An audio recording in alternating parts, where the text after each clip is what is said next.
About a month ago, every single fish in this fish tank died. Except for my rams. Somehow they all survived and they weren't affected at all. Now, why did this all happen? Well, I didn't quarantine my fish. Quarantine your fish. Hey guys, I'm Andrew with thedirtytank.com, and today I want to tell you a story of how I lost $300 worth of fish, all because I didn't quarantine 2 or 3 new fish that I added to this tank. This is a 40-gallon breeder right behind me. We do have fish in here now, but it was empty for about a month because catastrophe just hit. There was some kind of sickness, I think it was Epistylis. And so today I want to tell you that story and kind of detail my quarantine system that I hope you guys use pieces of to make sure something like this doesn't happen to you guys. Now, I'm sure there's a lot of you guys out there that say, I never quarantine my fish and I never had an issue. And I hope that continues for you, I really do. But the fact is, probably like 80% of the time, if you don't quarantine, nothing's gonna happen, nothing. And maybe like 15% of the time, if you don't quarantine, there would just be a small outbreak. Maybe you didn't even notice and it solves on its own, or maybe you see some white spots or some clamped fins and you do some water changes, or you add some generic medication and it clears up and you don't lose any fish, or maybe you just lose 1 or so fish, but nothing big. But I think between 3 and 5% of the time, if you don't quarantine, right, it's just a small percentage that an absolute catastrophe will happen, right? And it will really set you back. Every single time that you didn't quarantine a fish and nothing bad happens, well, the 2 to 5% of the time where a catastrophe just hits your tank and you lose just about every single one of your fish, kind of makes it all worth it to have a quarantine system in place. Because it sucks. Not only is it a financial hit, but these fish become your pets, right? And so it hurts a little bit as well. And not only that, right? If you sell fish like I do, that one tank is gonna be out of commission. You can't put anything in it for a few weeks to a month. It depends what you had going on in there. And so if you don't have a quarantine system, sure, 80% of the time, probably nothing will happen. 15% of the time, it's not too bad, but that 5 or so percent is really gonna set you back. And it's really in that 5% realm where you see a lot of people give up, right?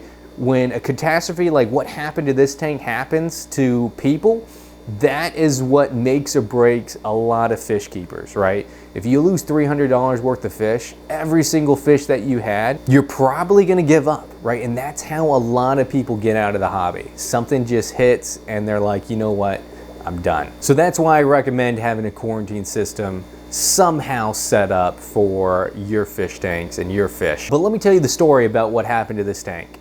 So I had some Lotta fulvipinnis, which is the happy cichlid.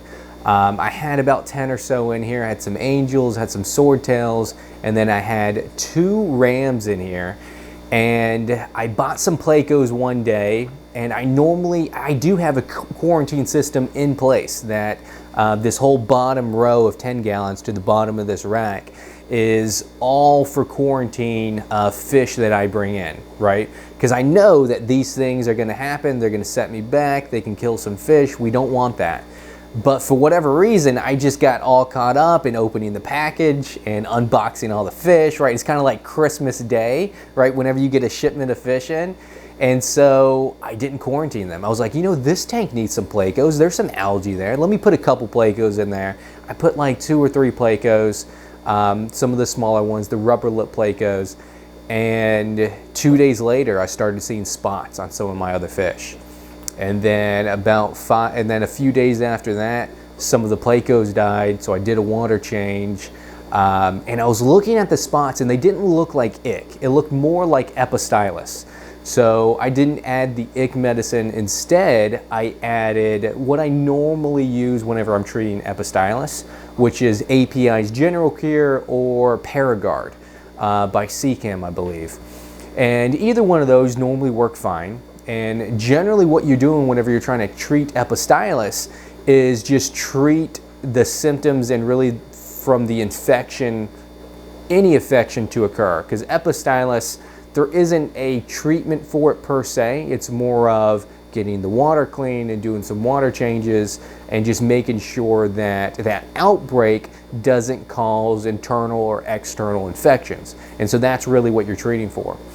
Well, I was treating that for a few days, and I had the bright idea of adding some slime out. I had a little bit of cyanobacteria in this tank and a few other tanks, and so I added that cyanobacteria treatment to those tanks, and it worked wonderful.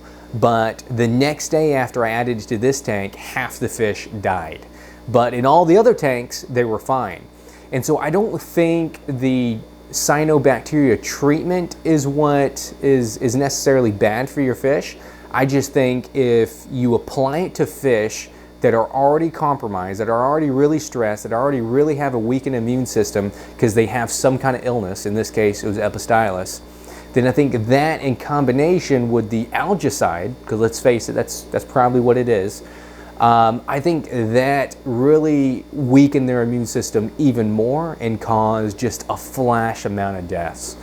And then after that day, I slowly lost 1-2 fish every single day until all my fish were gone. Every single one of them. All the Laudicaras, all of the angels, all the swordtails. But there are 2 fish in there that were unaffected. They never caught Epistylis, they were never stressed out, and obviously they didn't die because I still have them in here till this day. Like, they have some strong genes. Like, I want to reproduce these fish because they're bulletproof. Now, the 2 fish that survived are they are a cross between an electric blue ram and a gold ram. So really good looking fish. And everything is healthy in here now, thankfully, and we got some more fish in here. But if I would have just stuck to my quarantine system, my quarantine process, I would have never ran into this issue, right? I probably would have just lost those plecos, potentially, but all the other fish would have survived. So it was kind of a perfect storm that kind of just all aligned at the same time that caused like this enormous amount of deaths in this fish tank. And so more than likely, if I wouldn't have added that slime out, maybe nothing would have happened. I honestly don't know. Maybe the slime out didn't have any impact or any part of it. I'm just kind of correlating that it does, right? I'm not sure. But the bottom line is, if I would have quarantined, everything would have been okay. So today, what I really want to talk about is how to set up a good quarantine system. I want to tell you the quarantine system I have in place even before this that was working great if you actually do it. And then because of this, I added a couple more steps as well, just to make sure something like this never happens to me again. So let's talk about the quarantine system. So in my garage, I have about 20 something fish tanks in here, right? I got 1, 2, 3 racks, just slam packed with fish tank. And in this rack right here, at the very bottom, there's 4 10-gallon fish tanks. I use the bottom 4 10 gallons as quarantine tanks. So anytime I get new fish, they're gonna go in one of those 10-gallon tanks.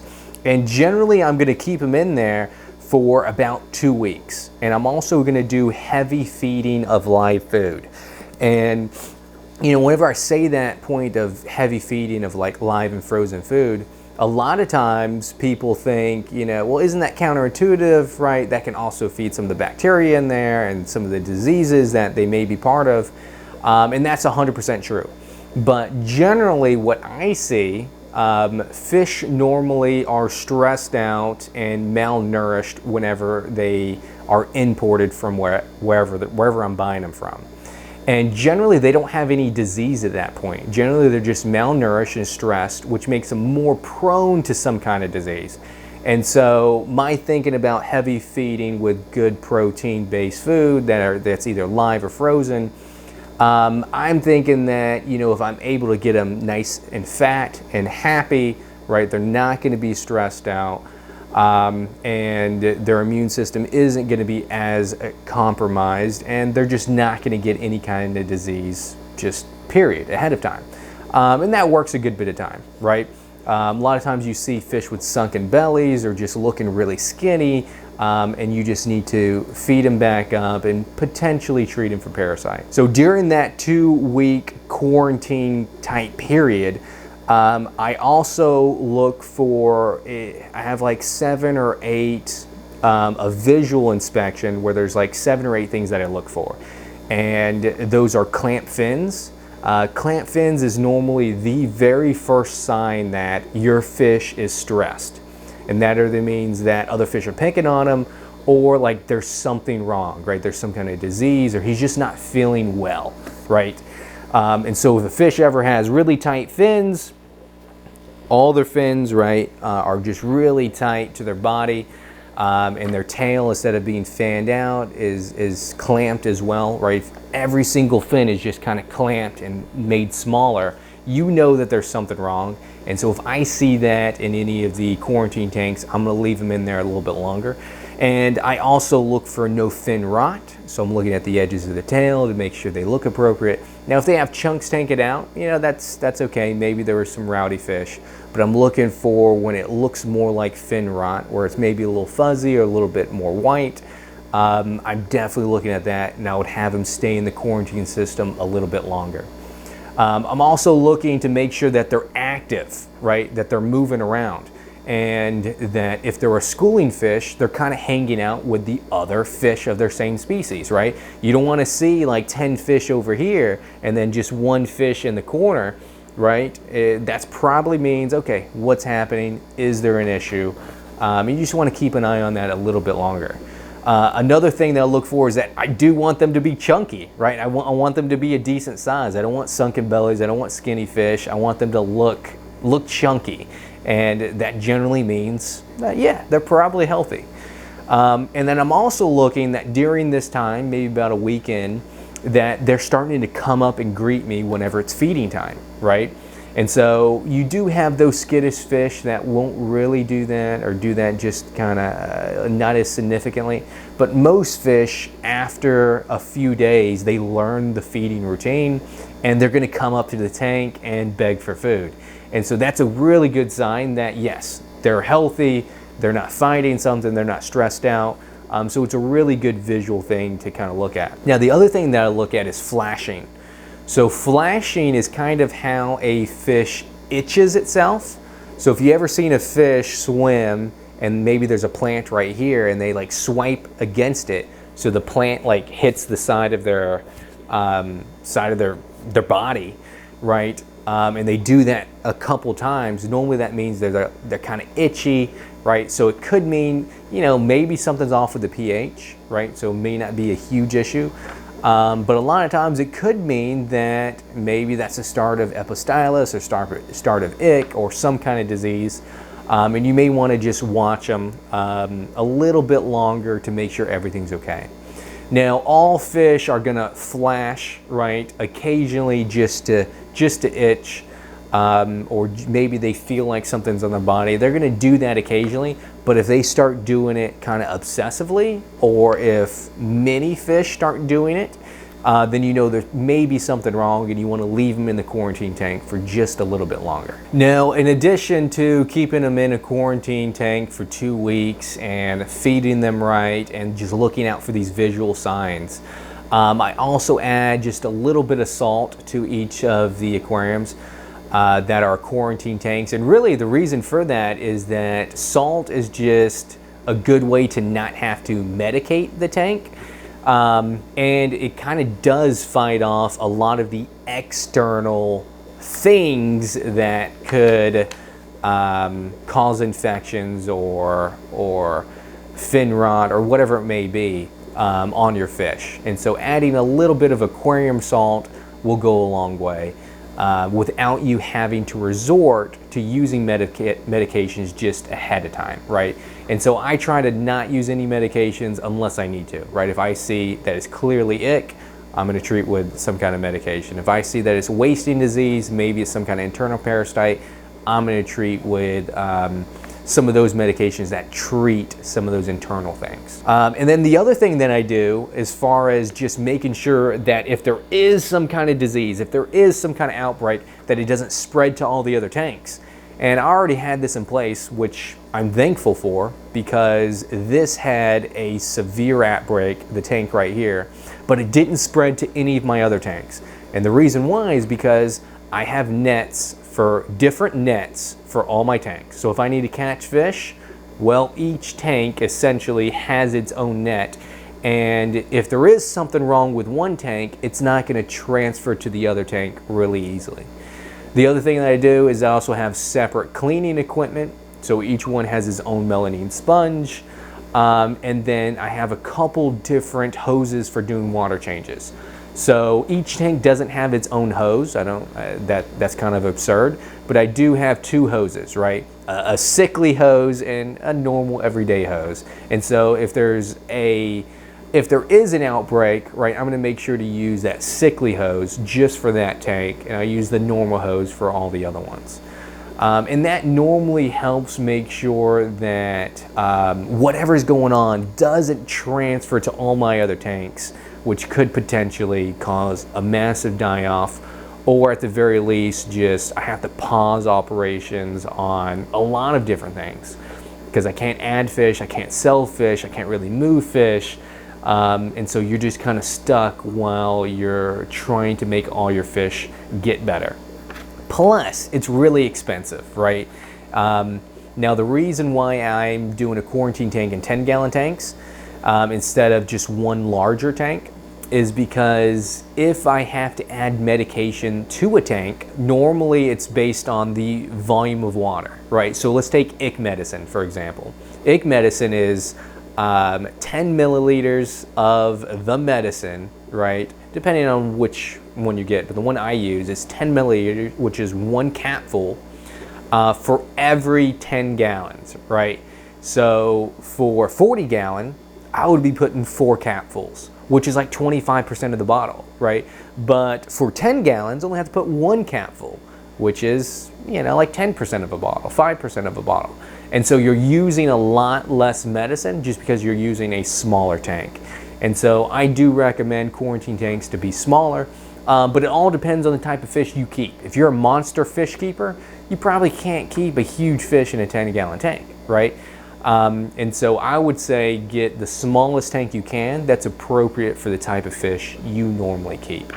That way your fish is still going to be happy and able to move around, and you're not going to have to spend a fortune on medications because you don't have just a huge tank. And guys, that's loosely what my quarantine process looks like for all the fish that come in, as long as I don't forget. And now, since this catastrophe happened, I probably will never forget, right? You always have to get burned before it really sticks in your head, unfortunately. Well, that's gonna wrap up today's video, guys. If you have a really good quarantine system that works for you, that's different from what I mentioned, drop it in the comment section below. I would love to hear it. I'm sure other viewers would love to hear it as well. And until next time, guys, see ya.